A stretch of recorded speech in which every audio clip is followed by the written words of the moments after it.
maging nakalulugod sa Diyos.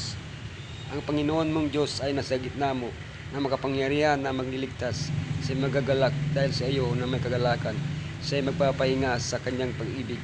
Siya'y magagalak sa iyo na may pag-awi. Gaano ba kadali o kahirap na palugdan ang Diyos? Inaanyayahan tayo ni Pablo na palugdan siya. Ang Diyos ay nalulugod sa bawat sumasamba sa Kanya at gumagawa ng tama. At siya ay nalulugod sa mga nagsisikap na gumawa ng tama. Upang malaman kung paano pasayahin ang Diyos, kailangan nating malaman ang halaga natin sa Kanya at kung ano ang nagbibigay sa Kanya ng kaligayahan, kasiyahan at kagalakan. Ang halaga natin sa mata ng Diyos, gaano tayo kahalaga sa Diyos. Kasiyahan ng Diyos, maaari bang magalak ang Diyos? Paano pasiyahan ang Diyos? Pasayahin ang Diyos, paano natin mapalulugdan ng Diyos? Gaano karaming pananampalataya ang kailangan para mapalugdan ng Diyos? Ang ating halaga sa mata ng Diyos. Gaano tayo kahalaga sa Diyos? At apwat karapat-dapat mga katuwa at mga saya tayo sapagkat patay ang kapatid mong ito at muling nabuhay at nawala at nasumpungan. Sa Lucas 15 ay makikita natin na hinahanap ng Diyos ang kanyang mga naliligaw na anak. Ayon ay tayo.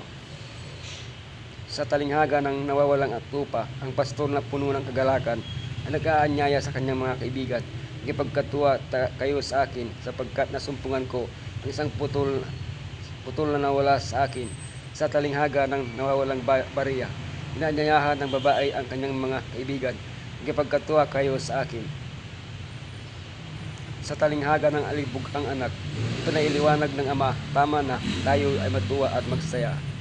Sa ating pananaw, ang anak ay lubos na hindi na karapat-dapat ipagdiwang. Ngunit ako, ang anak, isang hindi karapat-dapat na makasalanan. Anong halaga ang nakita ng Diyos sa akin?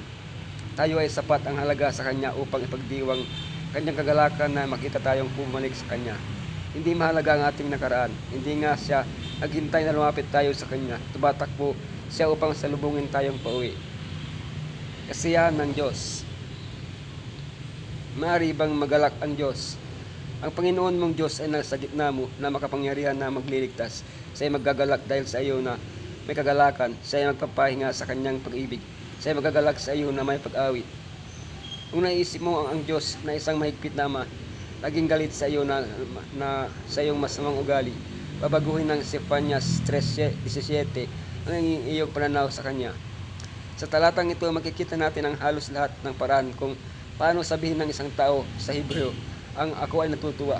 Ang Diyos ay nakadarama ng napakalaking kagalakan pag pinapahintulutan natin siya na iligtas tayo. Kapag hinahayaan natin siyang manahan kasama natin sa gitna mo. Tinatawag niya tayong Epsiba, ang aking kaluguran. Siya ay nagagalak sa atin gaya ng asawang lalaki sa kanyang asawa dahil mahal niya tayo. Kung tayo ay nakipagkasundo sa Diyos, tayo ay pumapasok sa isang relasyon ng pag-ibig sa Kanya at nakakatiyak tayo ng Kanyang presensya sa atin.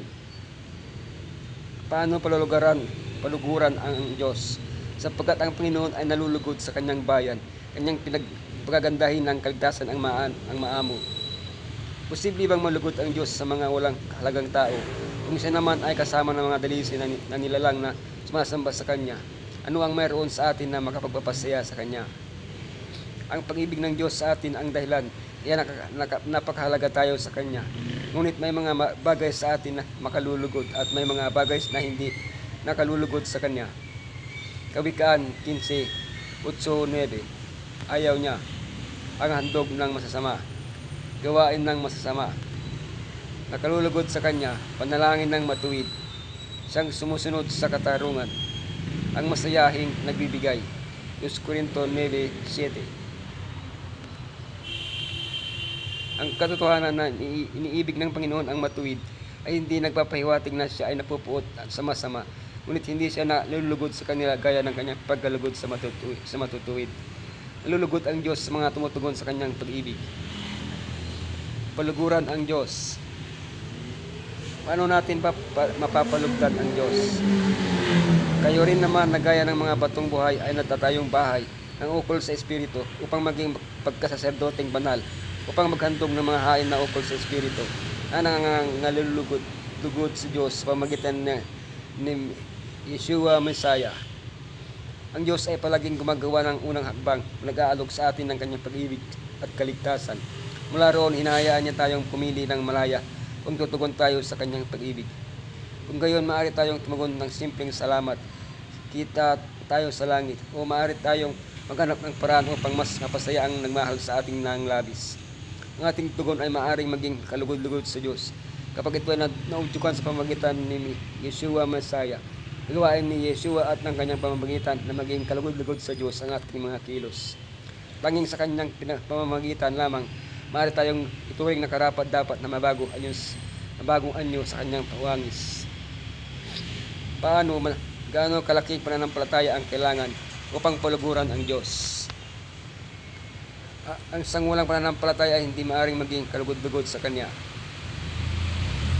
Pangunahing sangkap sa pagpapalugod sa Diyos ang pananampalataya. Ngunit maaari nating itanong sa ating sarili, meron ba akong sapat na pananampalataya upang pasayahin ang Diyos? Binanggit ni Yeshua ang pananampalatayang kasing laki ng buto ng mustasa. Gaano kalaking pananampalataya iyon? Minsan dinala ng isang ama ang kanyang anak sa mga alagad ni Yeshua upang pagalingin. Dinala ito nagawa, kaya't nang dumating si Yeshua, iniling ng ama kay Yeshua na gawin ang himala. Dismayado kasama sa kahilingan ng ama ang mga katagang, kung magagawa mo ang anuman, na sinagot ni Yeshua, kung maniniwala ka ang lahat ng bagay ay posible, sa kanya na sumasampalataya.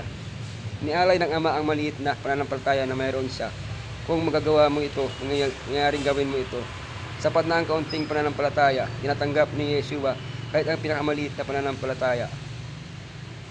Maging ambisyoso para sa kaluwalhatian ng Panginoon, na gamitin ang bawat biyaya sa ang pagkatao. Sa bawat yugto ng iyong pagkatao, dapat mong paluguran ang Diyos. Ito ay maaaring mong gawin sapagkat napaluguran siya ni Enoch, bagaman nabuhay siya sa masamang panahon at may mga Enoch sa ating panahon ngayon. Itinuro sa atin ni Messiah na tawagin siya sa isang bagong pangalan, isang pangalang kakaakibat na pinakamalapit sa puso ng tao. Binibigyan niya tayo ng pribilehiyong tawagin ang ating Ama, ang walang hanggang Diyos. Ang pangalang ito na binabanggit sa Kanya at tungkol sa Kanya ay tanda ng ating pagmamahal at pagtitiwala sa Kanya at isang pangako ng Kanyang pagpapahalaga at kaugnayan sa atin. Kapag binibigkas tuwing humihingi ng Kanyang pabor, kapag papala ito ay parang musika sa Kanyang pandinig.